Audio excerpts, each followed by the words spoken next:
I'm here to interview you today. My name is Deanna. What's your name? My name's Courtney Hasty. And do you know why you're here to be interviewed today? Yes, I'm here to be interviewed about my story. And what's your story about? It's about a girl from a small town that goes on mission trips with her church. And what does she do on these mission trips?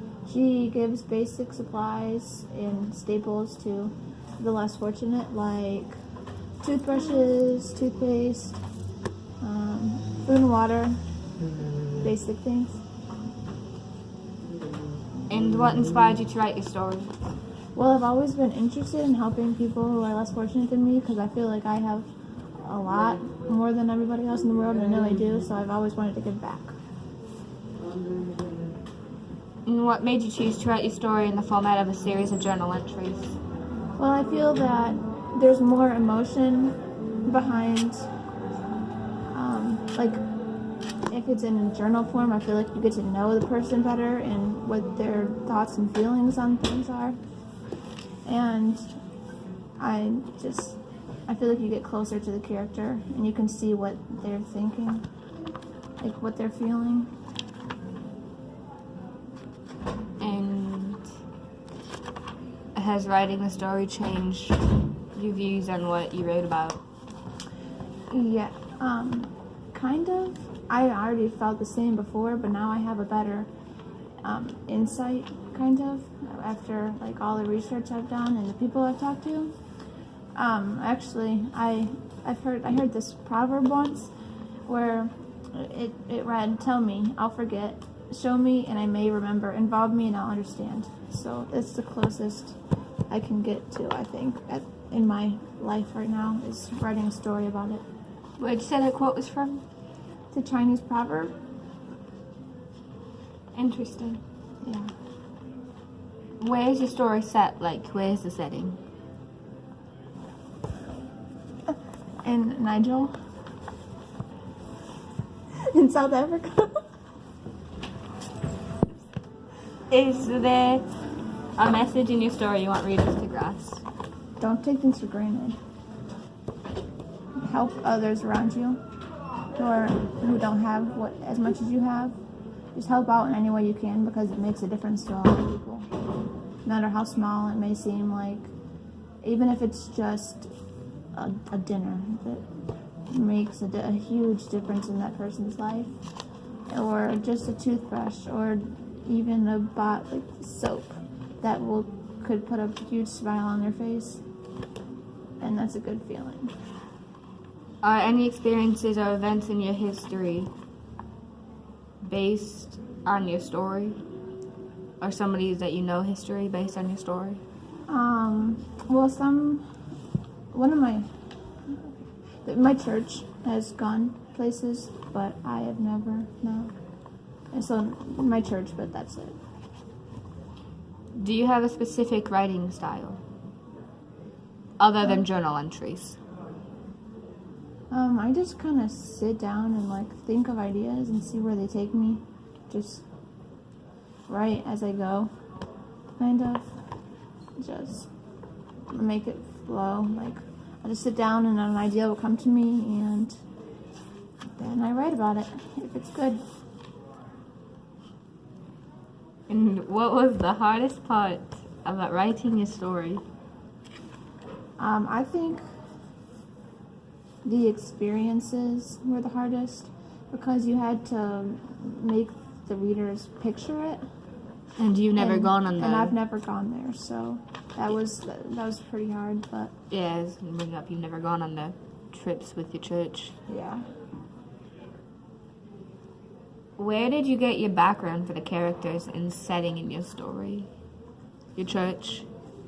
Yeah, kind of. I just, like, when I think of the people that go on mission trips, I just picture my character, like, as to be, like, well, I know that there's also older people that go and help, but there's younger people too, like, in their 20s, that want to help, so. And have any authors inspired you to write? Not specifically, no. There's some, well, no one specific, just different people. Couldn't name it. Nobody, not just one person, it's many people. If your story were made into a video adaptation, who would you cast?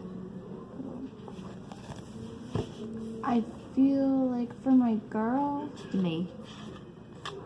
I would either cast, for my main character, Me. Savannah, I would either cast Deanna Mahalik Thank you. or Chloe Grace Moritz. Moritz, the woman, the girl From If I Stay. From If I Stay. Yeah. And the Fifth Wave. And Carrie. Yeah. I love her. Me Okay. too. And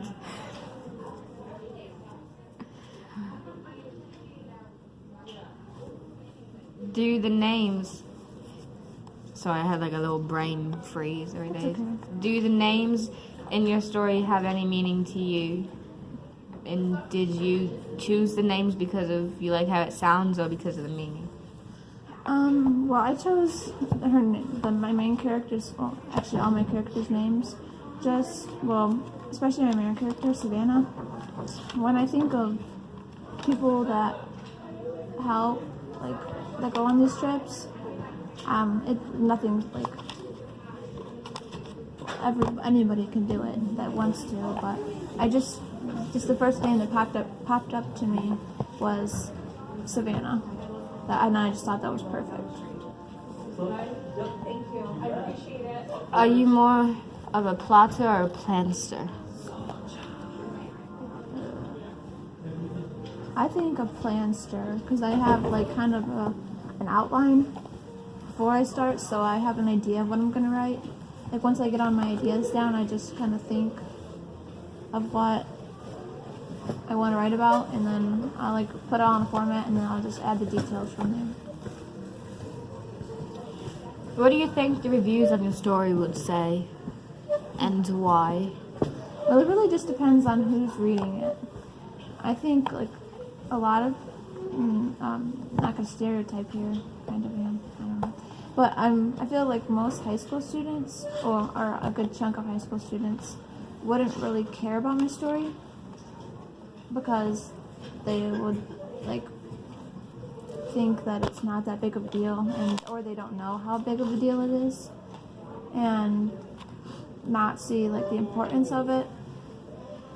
So, bless you. Thank you, sorry. Excuse me. They not see the importance of it, and it just won't. It has. I feel like it has different meanings to everybody. So, it's really just your interpretation of it. So, I think they'll be scattered, depending on who the readers are. And is there any certain kinds of scenes that are harder to write than others? Definitely the scenes in Nigel were the hardest to write because I've never been there, so that was hard to get a picture and to know when everything was. Do you have a favorite scene? No. Probably when she's getting off the bus and sees all the little kid, all the older kids and the moms and dads and grandpas and aunts and uncles and all the small kids about all there and holding their little cups ready to be ready to eat.